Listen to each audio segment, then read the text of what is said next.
বিসমিল্লাহির রহমানির রহিম। আসসালামু আলাইকুম।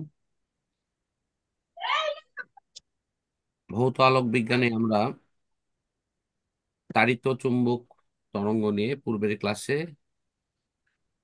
প্রাথমিক কিছু আলোচনা করেছি। তো আজকে আমরা দেখব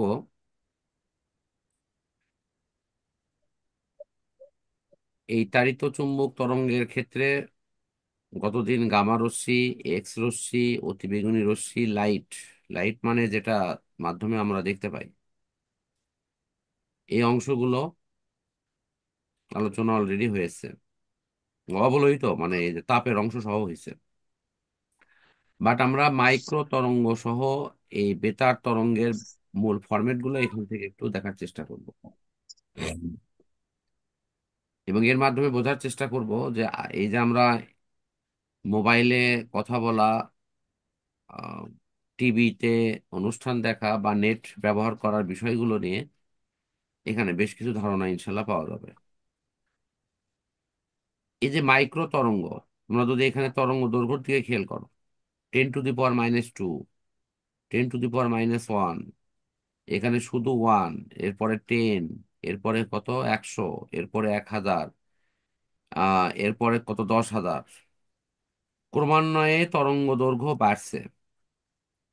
আর এদিকে কি হচ্ছে, ক্রমান্বয়ে কম্পাঙ্ক কমতেছে। খুব ভালো করে দেখো, 10⁻, এখানে 12 ছিল, তারপরে 11, 10, 9, 8, 7, 6, 5। তার মানে কম্পাঙ্ক কমতেছে, তরঙ্গ দৈর্ঘ্য বাড়তেছে। তাহলে এটা সূচনা হয়েছে কোথায় থেকে? সূচনা হয়েছে তোমার 10⁻³ থেকে। এখানে 12 থেকে সূচনা হয়েছে কম্পাঙ্ক। এখন এই যে আমরা দেখতেছি যে কম্পাঙ্ক কমার ফলে তরঙ্গ দৈর্ঘ্য বাড়ে, এটার অর্থ কি?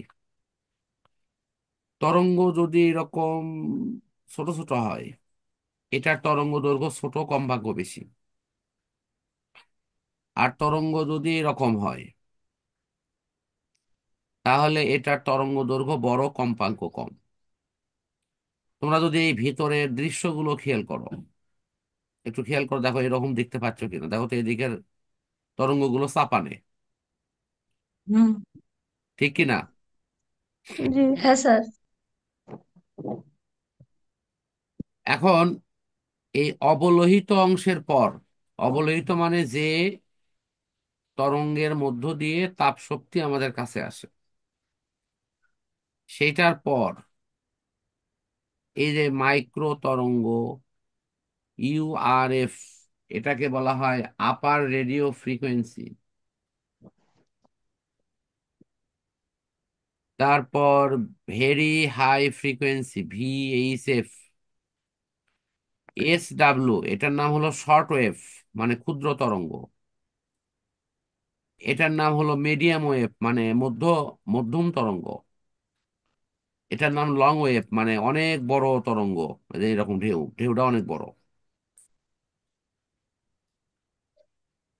তো এভাবে কিন্তু মার্কিং করা আছে। তো প্রশ্ন হলো এগুলো কি আসলে? এই মাইক্রো তরঙ্গ যেটা, এটা দিয়ে বোঝায় যে এই তরঙ্গের কম্পাঙ্ক অনেক অনেক বেশি, এর তরঙ্গ দৈর্ঘ্য ছোট, এবং এটি বেতার তরঙ্গ অর্থাৎ বিনা তারে যে সংকেত সেটিকে পরিবহন করতে পারে। এইগুলো সাধারণত দূর দূরান্তে কোনো তথ্য পাঠানোর জন্য এই মাইক্রো তরঙ্গ ব্যবহার করা হয়।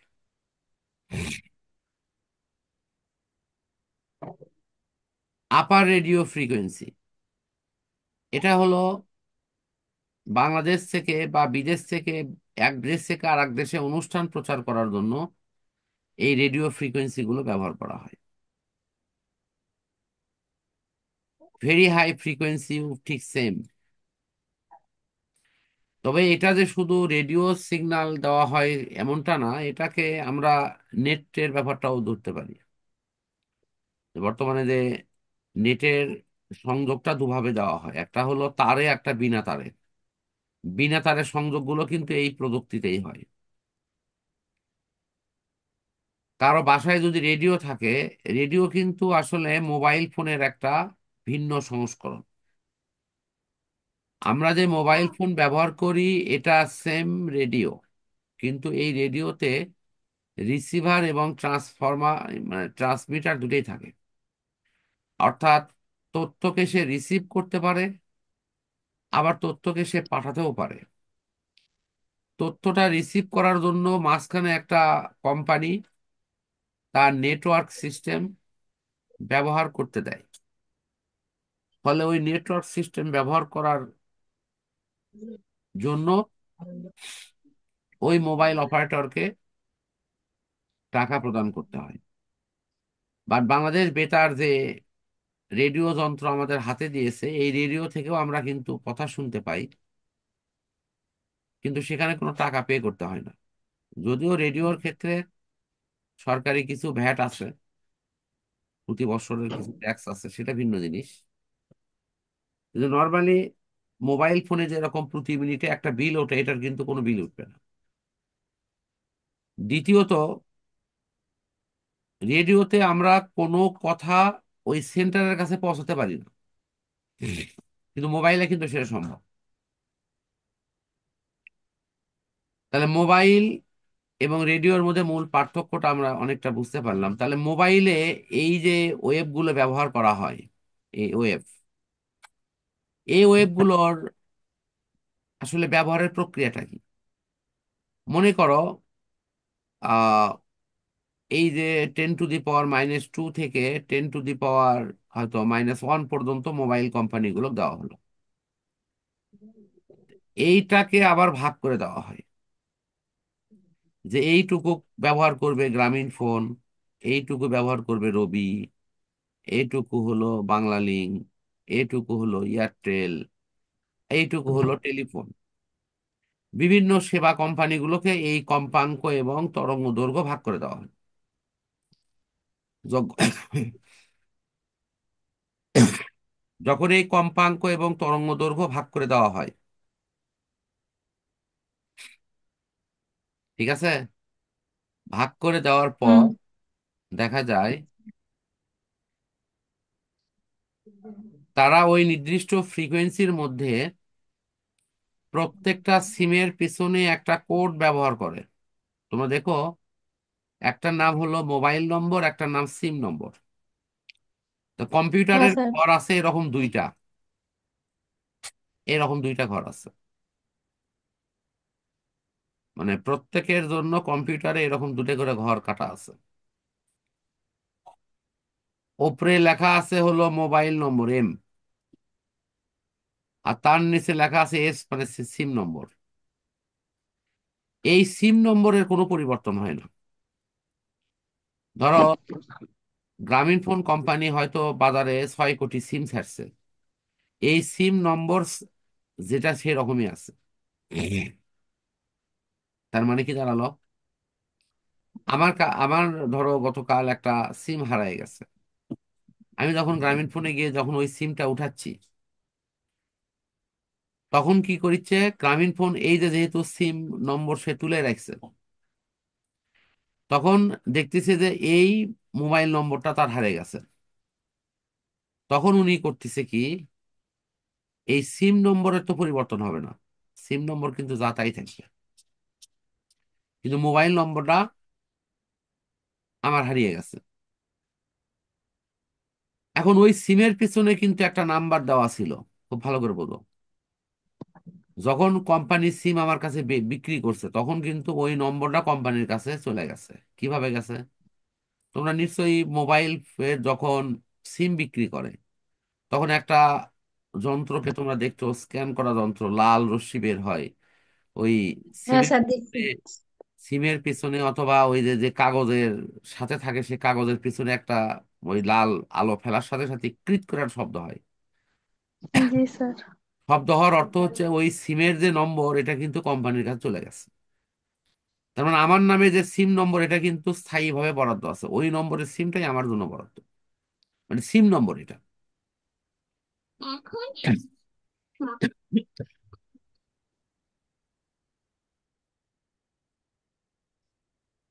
এখন আমি যখন ওনাদের কাছ থেকে সিম তুলে নিয়ে এসেছি, তখন কোম্পানির কাছে আবার নতুন করে তথ্য যাচ্ছে যে এই যে মানে একটা নির্দিষ্ট যে সিম নম্বর আমরা তাকে দিয়েছিলাম ওই সিমটা সে হারিয়ে ফেলছে। তখন কোম্পানি আমার নামের ওই সিম নম্বরটা খুঁজে বের করে, বার করে এই জায়গাতে যে মোবাইল নম্বর আছে ওই জায়গাগুলো আবার মুছে দিয়ে মোবাইল নম্বরটা ঠিক মতো এটি বসে দেয়, দিয়ে সেভ করে। ফলে এই যে এখানে যে সিম নম্বর ছিল এই সিম নম্বর এখন কোনটা হবে? আমি যে নতুন সিম নিলাম সেই সিমের নম্বরটা এখানে ওই অটোভাবে সেভ হয়ে যাবে। তাহলে আজ্ঞার সিম নম্বর কই যাবে? আজ্ঞার সিম নম্বর আবার ফাঁকা হয়ে যাবে। এটা আবার অন্য কোনো ব্যক্তির কাছে পরে বিক্রি করে দেবে।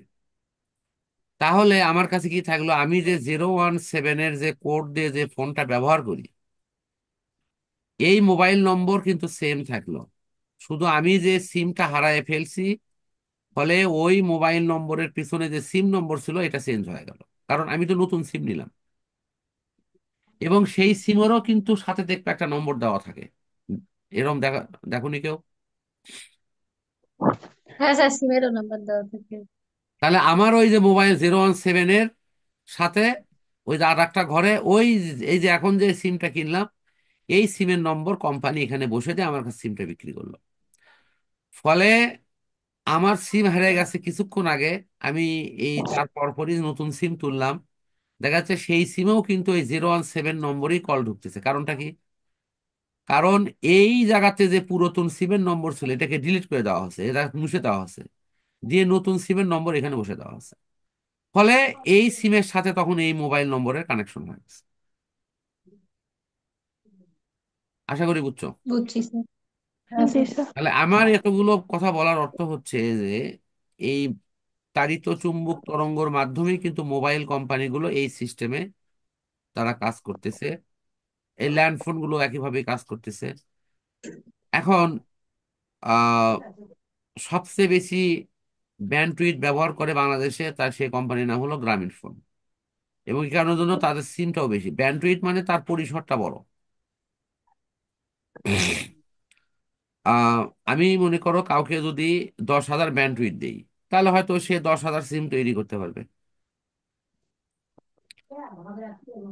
আবার কাউকে যদি 10 লাখ ব্যান্ডউইথ দেই তাহলে সে 10 লাখ সিম তৈরি করতে পারবে। ব্যাপারটা অনেকটা এরকম, এবং তার সাথে এই কম্পাঙ্ক এবং তরঙ্গ দৈর্ঘ্যের সম্পর্ক আছে। লাস্ট অপশনে এই যে মিডিয়াম ওয়েভ, শর্ট ওয়েভ, এগুলো সবই রেডিও ফ্রিকোয়েন্সি। লং ওয়েভের মধ্যে পড়বে টিভি।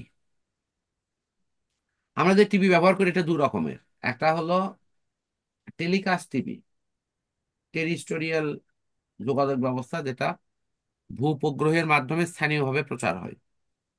আর একটা হলো স্যাটেলাইট। এখন এখানে সিস্টেমগুলো কিভাবে কাজ করে?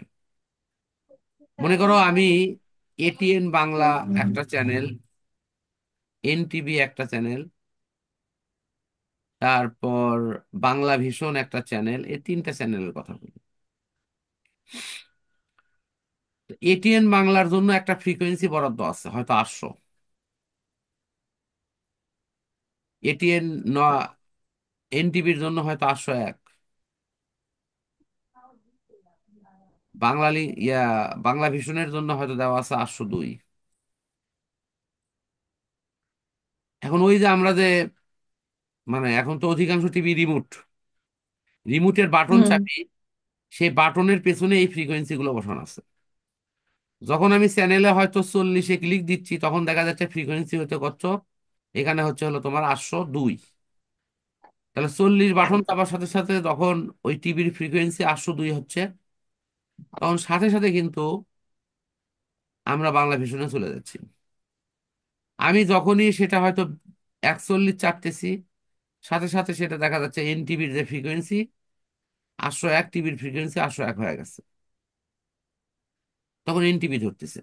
কাজে আমরা বাটন চাপে যা যা করি এগুলো কিন্তু আসলে ওই টিভির ভিতরে ফ্রিকোয়েন্সি চেঞ্জ করা হয়, ফলে আমরা বিভিন্ন চ্যানেল দেখতে পাই। এটুকু কি সবাই বুঝছো? জি স্যার। হ্যাঁ স্যার, বুঝতে পারছি। লাস্ট অপশনে আসি। লং ওয়েভের আর একটা ব্যবহার আছে, সেটা হলো নিরাপত্তার কাজে। এবং এই নিরাপত্তার কাজে যে ব্যবহার হয়, বিশেষ করে বিভিন্ন গোয়েন্দা সংস্থা, তারপরে তোমরা নিশ্চয়ই বিভিন্ন ট্রাফিকের হাতে, পুলিশের হাতে একটা ছোট্ট যন্ত্র দিয়ে কথা বলতে দেখছো। হুম। হ্যাঁ। অনবরত কথা বলতেইছে, তার বিল ওঠে না।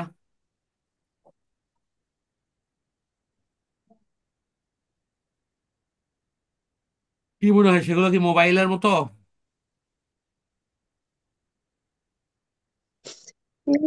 মোবাইলের এদের মধ্যে তো স্যার এদের এদের দেখতে। ম্যাক্সিমাম যন্ত্রগুলোই ওয়ান টু ওয়ান, অর্থাৎ এক জোড়া করে যন্ত্র তৈরি করা হয়েছে, যে এই সিগন্যালটা সে এখানে দেবে, আবার এর থেকে সে এখানে দেবে। সাপোজ, কথা বুঝছো? আবার হুম। এটা ওয়ান টু ওয়ানও হয়, ওয়ান টু মেনি হতে পারে। যে এই যন্ত্রটাকে মাল্টি ভাবে তৈরি করা হলো, যে পাঁচটার সাথে কানেকশন রক্ষা করতে পারবে, তাহলে সে আরো পাঁচটা তার সাবঅর্ডিনেট যন্ত্র সে তার যারা চাকরি করে তার কাছে দিয়ে দিবে। ওই পাঁচজনই ওই একজনের কাছে ফোন দিয়ে কিন্তু তথ্য দিতে পারবে। এই একজন হলো তোমার কি অফিসার, আর বাকি পাঁচজন হলো সৈনিক।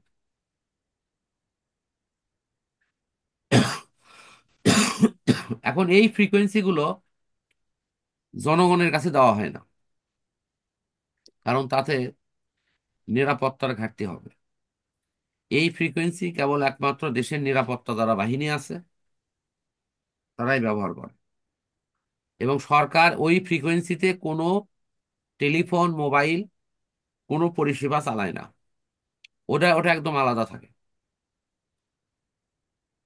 আচ্ছা, আমার মোটামুটি কথা এখান থেকে শেষ। তাহলে গতদিন যা পড়াচ্ছি তার সারমর্ম ছিল এটাই, যে গামা রশ্মি সবচেয়ে ফ্রিকোয়েন্সি বেশি, তরঙ্গ দৈর্ঘ্য কম। এটার সবচেয়ে ক্ষতিকর দিক হলো এটা পুরো ধাতব পাতকে ভেদ করেও এরা ভিতরে ঢোকে, এবং যদি মানুষ সহ বিভিন্ন প্রাণীর শরীরে পড়ে তাহলে সেখানে জটিল রোগ সৃষ্টি করতে পারে। এক্স রে এটি আহ, আমাদের যেহেতু রেডিয়েশন, সেক্ষেত্রে কিছু ক্ষতিকর প্রভাব তো অবশ্যই আছে। তবে অসুখ নির্ণয়ে, শরীরের কোনো বিশেষ অঙ্গকে ট্রেস করতে, বিশেষ করে হাড় সহ বিভিন্ন অংশ ভেঙে গেলে সেগুলোকে শনাক্তকরণে এক্স রেটা ব্যবহার হয়।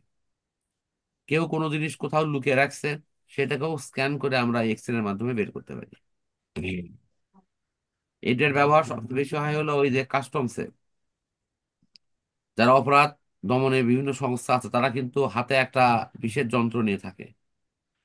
ওই যন্ত্র দিয়ে ওই বক্সের কাছে নিয়ে যা স্ক্যান করলেই কিন্তু দেখতে পায় ওর ভিতরে কোনো নিষিদ্ধ জিনিস আছে কিনা। তোমরা অনেকে এই ধরনের ব্যবহার মনে হয় দেখছো। হ্যাঁ স্যার, দেখছি। তো অতিবেগুনি রশ্মি, এটার কথা আমি বলেছি, যেটা আমাদের ত্বকের ওপর পড়লে ভিটামিন ডি তৈরিতে সাহায্য করে, তবে এটা মাত্রাতিরিক্ত হলে কিন্তু ক্ষতিকর। কি তাই নয়? হুম। ঠিক আছে। আর এরপর হলো তোমার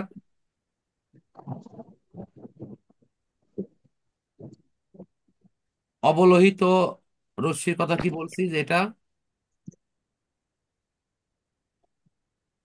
ও আলোর আলোর অংশ হলো এটা দৃশ্যমান অংশ, যা আমাদের কোনো কিছু দেখতে সাহায্য করে। আর অবলোহিত অংশটা কি? এটা তোমার আলোর পরবর্তী অংশ হলো তাপ, অর্থাৎ তাপ দিতে সাহায্য করে, এটা তাপ ছড়ায় আমাদের কাছে। এই মোটামুটি। আর মাইক্রো তরঙ্গনতে আজকে কথা বললাম। তো এইটুকুর মধ্যে কারো কোনো প্রশ্ন থাকলে করতে পারো। না স্যার, প্রশ্ন নাই। ঠিক আছে। আমরা তাহলে আবার পূর্বের পড়ায় ফিরে আসি। এখানে আছে তরঙ্গ মুখ। তরঙ্গ মুখ মানে অনেকের কাছে এরকম মনে হতে পারে যে তরঙ্গ সঞ্চালিত হচ্ছে, এর এর মুখের নাম হলো তরঙ্গ মুখ। বিষয়টা কিন্তু এরকম না।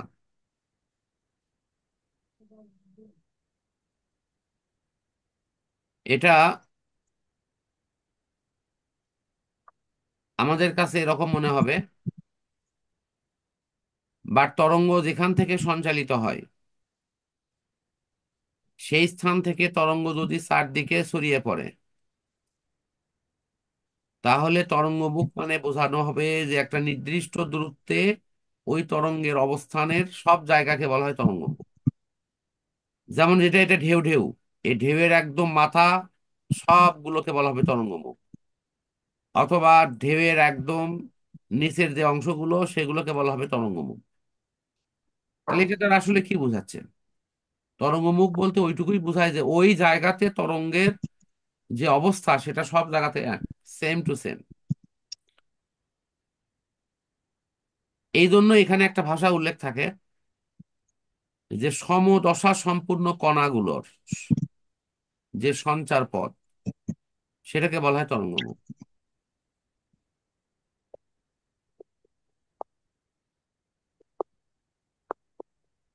কি বুঝতে পারছো? হ্যাঁ স্যার, সমদশা মানে হলো, আমি অন্য তরঙ্গটা রাখে দেখাচ্ছি যে এইরকম যদি ঢেউ হয়, সমদশা হওয়ার অর্থ হচ্ছে, বিন্দুগুলোতে দেখাই, এই বিন্দুর দশা দা, এই বিন্দুর দশা তাই, এই বিন্দুর দশা তাই। হয়তো তুমি বলবা স্যার পরেরটা কেমন বললেন না, পরেরটা তো নিচের দিকে নামতিছে, এটা তো নিচের দিকে নামতিছে,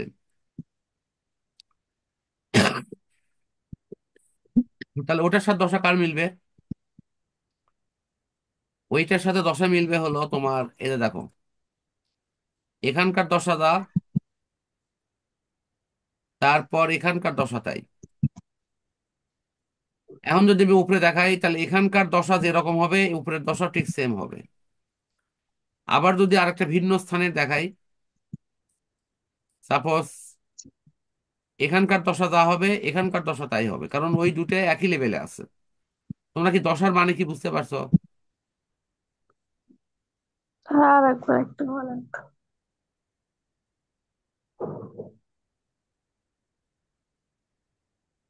সমদশা সম্পূর্ণ কণা, আমি তো পুরো জিনিসটা বোঝানো তো শেষই করলাম, তারপরে কোথায় বুঝলে না সেটাই তো বুঝতেছি না।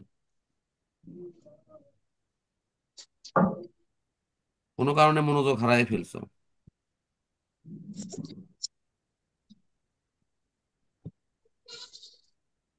এই যে এটিতে তরঙ্গ দেওয়া আছে, এই জায়গাতে একটা তরঙ্গের কণার যা দশা, মানে দশা মানে কি তার অবস্থা, এখানকার অবস্থাটা ঠিক সেম। কিন্তু এই যে নিচে দেখো তো, এখানকার দশা যা হবে এটার দশা ঠিক সেম হবে, এটা গুলো উপরের সাথে মিলবে না। জি, প্রথম আগে বোঝা বুঝছি লাগবে স্যার। দশা কি, দশা মানে বোঝো কি, অবস্থান। কি অবস্থা এটা। আমি তো এর একটা উদাহরণ মনে হয় এর আগেও দিছি অনেক জায়গাতেই, বলছিও, হয়তো তোমরাও শুনে থাকবা, যে তোমাদের পরীক্ষা সামনে, এখন তোমাদের পরিবারে কেউ বেড়াতে আসছে, আসে এখন জিজ্ঞাসা করেছে যে তোমার অঙ্ক কি অবস্থা, ইংলিশের কি অবস্থা, বিজ্ঞানের কি অবস্থা, এগুলো তো জিজ্ঞেস করবে নাকি? না, আগে জিজ্ঞেস করবে ইসলাম না স্যার। ধর্ম কেমন পারো, ওই কৃষি শিক্ষা কেমন পড়ছো, ওই গার্হস্থ্য বিজ্ঞান পড়ছো কিনা, এলে জিজ্ঞেস করবি। না স্যার। আগে এগুলো জিজ্ঞেস করবি কেন? কারণ এগুলো একটা মৌলিক বিষয়।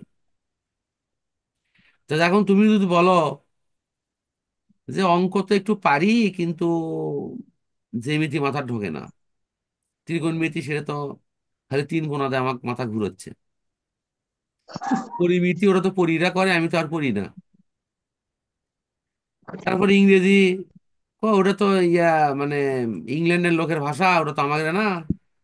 তুমি আবার দেশপ্রেমিক না দেশপ্রেমিকা, সেজন্য দেশীয় সংস্কৃতির প্রতি আমার আনুগত্যশীল। ইংরেজিটা অত ভালো লাগে না। হ্যাঁ স্যার ঠিক। বিজ্ঞান ওটা তো পড়ে আমি অজ্ঞান হয়ে যাই। ঠিক আছে, তেমন ভালো পড়া হয়নি। হ্যাঁ স্যার। তো তখন তোমার ওই আত্মীয়, তোমার মা বাবাকে কি বলবে? এটাই বলবে তোমার মেয়ের দশা তো গেছে, অর্থ ভালো বিষয়গুলোর কোনোটারই পড়া ভালো হয়নি। এই যে তোমার মেয়ের দশা তো গেছে, এই দশাতে কি বুঝাচ্ছে?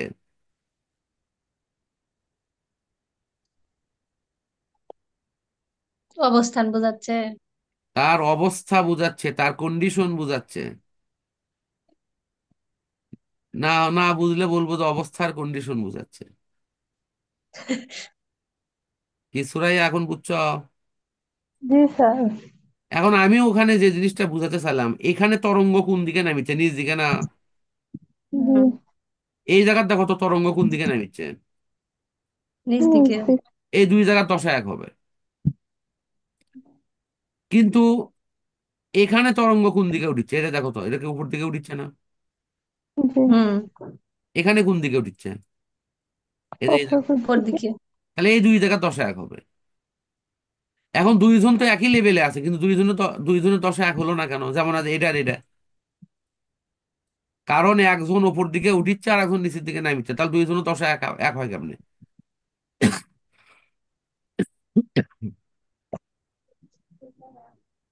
আর কোনো সমস্যা? না স্যার। না স্যার বুঝছি। তো আমি বলবো, পড়ানোর সময় একটু সবাই মনোযোগ রাখো। কারণ তোমাদের এই যে 40 মিনিট যদি ঠিক মতো পড়া বুঝে দেই, এই পড়াই মনে রাখতে পারবে না, কিন্তু মনোযোগ থাকা লাগবে।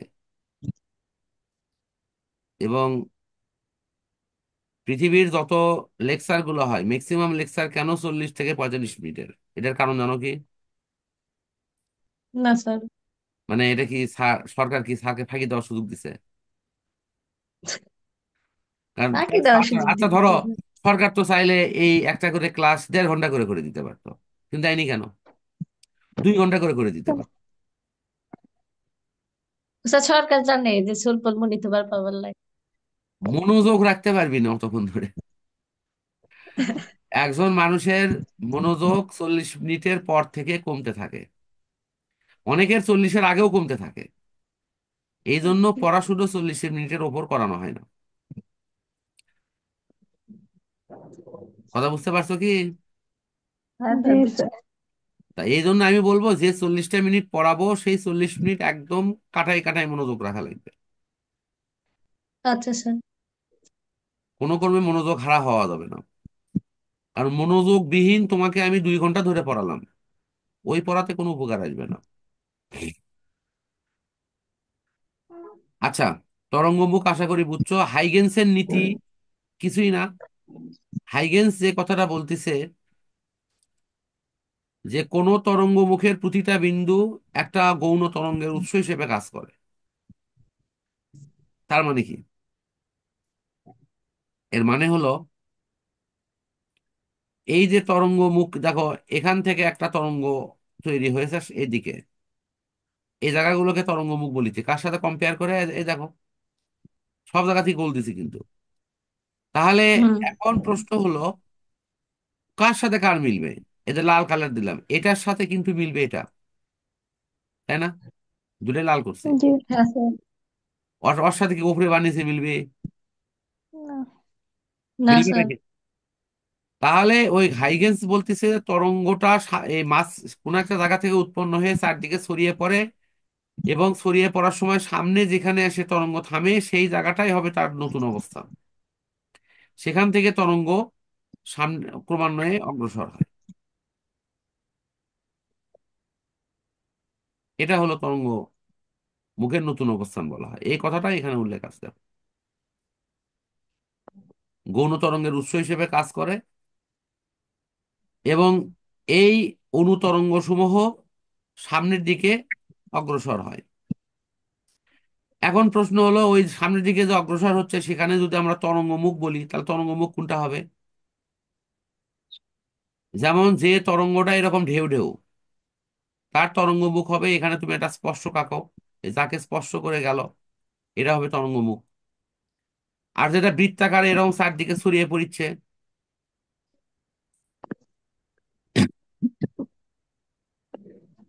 তার ক্ষেত্রে তরঙ্গমুখ হবে এই যে বৃত্ত। ধরো এই যে একটা বৃত্ত এখানে আঁকানো হচ্ছে, এটা এই বৃত্তটা একটা তরঙ্গমুখ হবে। আবার ভেতরে কাটা কাটা করে একটা বৃত্ত আঁকানো হচ্ছে, ওটা একটা তরঙ্গমুখ হবে। মানে যেহেতু এইটা চারদিকেই সমানভাবে ছড়িয়ে পড়ছে, এই জন্য এটা বৃত্তাকার। আবার যেটা সামনের দিকে ছড়িয়ে পড়ে সেটা মানে এক একজনের তরঙ্গমুখ এক এক রকম হবে। আর এই তরঙ্গমুখ নিয়েই তোমার হাইগেন্সের থিমটা দেওয়া আছে। বুঝছি স্যার। এই যে এখানে দেখো, এই যে দেখো, এই যে এখানে হলো মূল সোর্স, সেখান থেকে একটা নির্দিষ্ট দূরত্বে দেখো এই যে বিন্দু বিন্দু বসানো আছে, এগুলো গৌণ সোর্স।